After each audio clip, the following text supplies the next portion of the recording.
Hello विद्यार्थियों। आज हम इस वीडियो के माध्यम से अभिज्ञान शाकुंतलम के पद्यों का अध्ययन करेंगे। इससे पहले वाले वीडियो में हमने अभिज्ञान शाकुंतलम का सामान्य परिचय प्राप्त किया था। अभिज्ञान शाकुंतलम के पद्य भाग यानी नाटक को अध्ययन प्रारंभ करने से पहले हम नाटक के जो प्रमुख पात्र हैं उनके बारे में परिचय प्राप्त कर लें।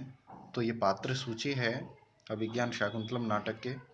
जो पुरुष पात्र हैं उनमें पहला है सूत्रधार। सूत्रधार वह होता है जो नाटक एवं रंगमंच का अध्यक्ष होता है, प्रधान नट होता है।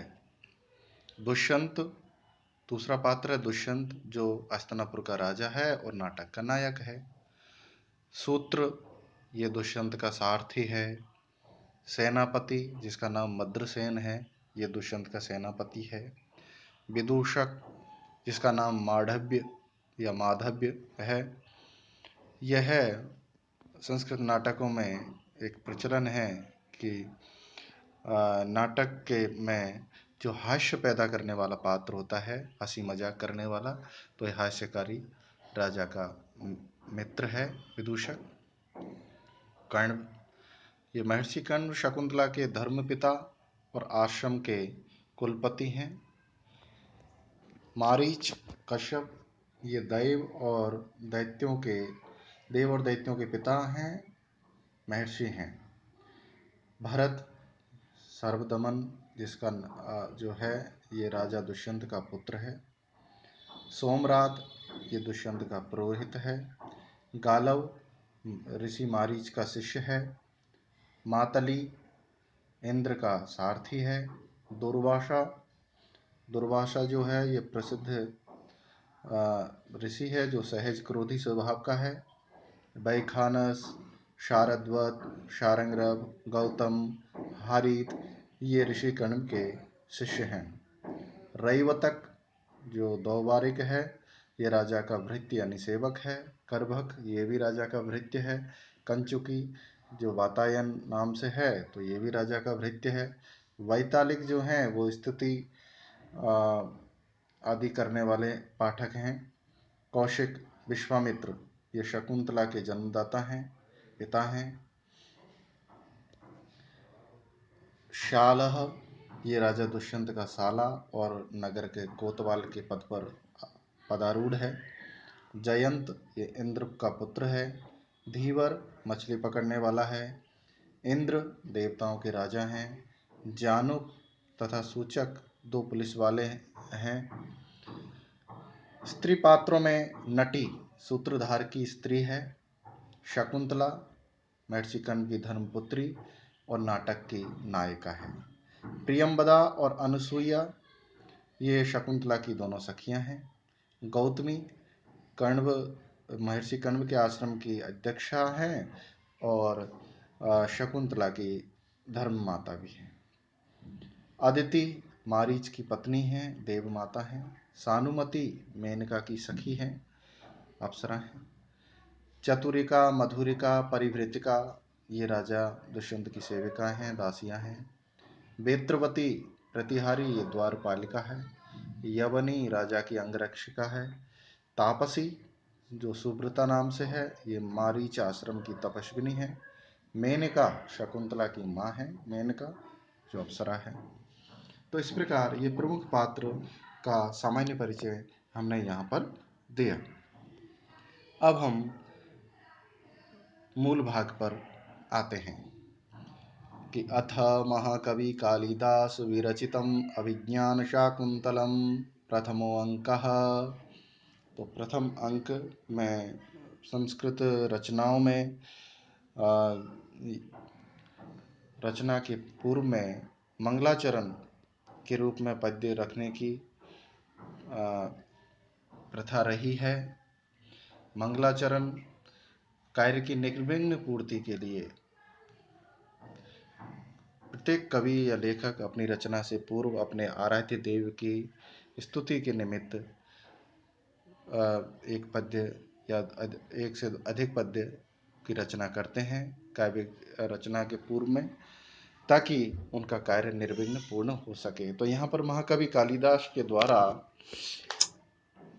अपने अभिज्ञान शाकुंतलम नाटक के प्रारंभ में नाटक की निर्विघ्न समाप्ति के लिए की कामना से अपने आराध्य देव भगवान शिव की से प्रार्थना की है। तो इस पद्य को हम अध्ययन करते हैं कि या सृष्टि सृष्टुराध्या बहति विधुतम या हविर्या च होत्री ये द्वे कालं विधत्तः श्रुतिविषगुणा या स्थिता व्याप्य विश्वम् यामाहुः सर्वबीज प्रकृतिरिति यया प्राणिनः प्राणवन्तः प्रत्यक्षाभिप्रपन्नः तनुभिरवतु वः ताभिरष्टाभिरीशः। तो ये पद्य है, इसको अन्वय सहित हम अर्थ देखते हैं कि या यानी जो, सृष्टु यानी ब्रह्मा जी की, विधाता की, सृष्टि के रचनाकार की, आद्या सृष्टि जो सर्वप्रथम रचना है, सृष्टि की रचना में जो सबसे पहले बनाई गई, अर्थात जल में मूर्ति।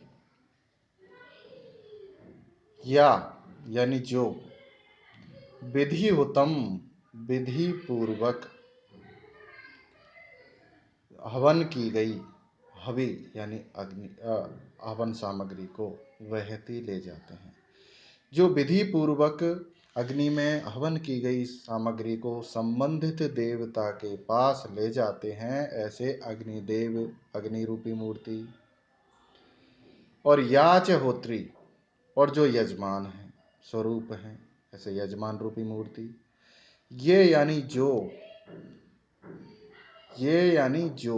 द्वे यानी दो, कालम काल को, विधत्ता बनाते हैं, जो समय को दिन और रात के रूप में दो भागों में विभाजित करते हैं, ऐसे शिव, सूर्य और चंद्र रूपी दो मूर्ति। श्रुति विषय गुणा या स्थिता व्याप्य विश्वम। श्रुति विषय, जो श्रुति का विषय है अर्थात, और श्रुति के विषय रूपी गुण युक्त है, अर्थात जो शब्द गुण को धारण करता है, जो विश्वम व्याप्य स्थिता, जो संपूर्ण विश्व को अपने में व्याप्त करके स्थित है, ऐसे आकाश रूपी मूर्ति। और यामाहु सर्वबीज प्रकृतिरिति, याम यानी जिसको, सर्व बीज प्रकृति, संपूर्ण बीजों का उत्पत्ति स्थल माना जाता है। इति आहु, ऐसा कहा गया है, अर्थात संपूर्ण बीजों की उत्पत्ति कहाँ होती है? पृथ्वी में। पृथ्वी से संपूर्ण बीजों की जो उत्पत्ति स्थल है, इसलिए पृथ्वी रूपी मूर्ति। और यया, जिसके द्वारा, प्राणिनः, इस सृष्टि के समस्त प्राणी प्राणवंता जीवन धारण करते हैं, अर्थात भगवान शिव की वायु रूपी मूर्ति। तो ताभी यानी उन, ये ऊपर जो बताए हैं, जल में मूर्ति भगवान शिव की, अग्नि रूपी मूर्ति, यजमान रूपी मूर्ति, सूर्य चंद्र स्वरूप रूपी मूर्ति, आकाश रूपी मूर्ति, पृथ्वी रूपी मूर्ति और वायु रूपी मूर्ति, ये ताभी यानी उन, प्रत्यक्षाभि, जो प्रत्यक्ष सृष्टि में दृष्टिगोचर होते हैं, ऐसे अष्टाभि, आठों तनुभि यानी स्वरूपों से, प्रपन्न जो युक्त हैं, ऐसे ईशा भगवान शिव, वह तुम सबकी, आप सभी लोगों की, अवतु रक्षा करें। अर्थात भगवान शिव के 8 स्वरूप बताए हैं, अष्ट मूर्ति भगवान शिव की यहाँ पर महाकवि कालिदास के द्वारा वंदना की गई है। उनसे कार्य की अपनी निर्विघ्न पूर्ति के लिए सभी श्रोता, दर्शक और अभिनेता सभी की रक्षा की यहाँ पर कामना की गई है।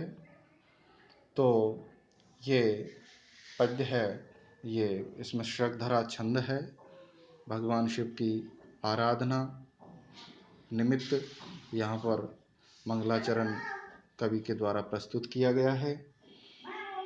तो आज का इस पद्य है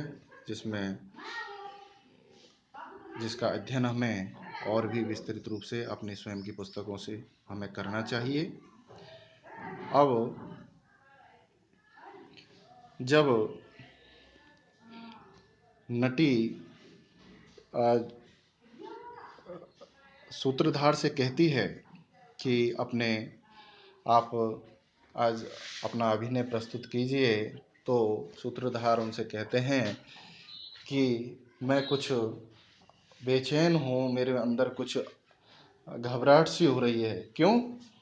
क्योंकि इसके लिए दूसरा पद्य है कि आपरितोषाद विदुषाम न साधु मन्ये प्रयोग विज्ञानम वलवदपि शिक्षितानाम आत्मन्य प्रत्यहम चेतः।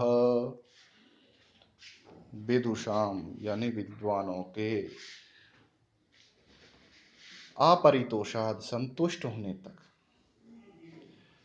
जो प्रयोग विज्ञानम, जो अभिनय का कौशल है, नाटक का जो मंचन है, उसको साधु यानी सफल न मानने, मैं नहीं मानता हूँ।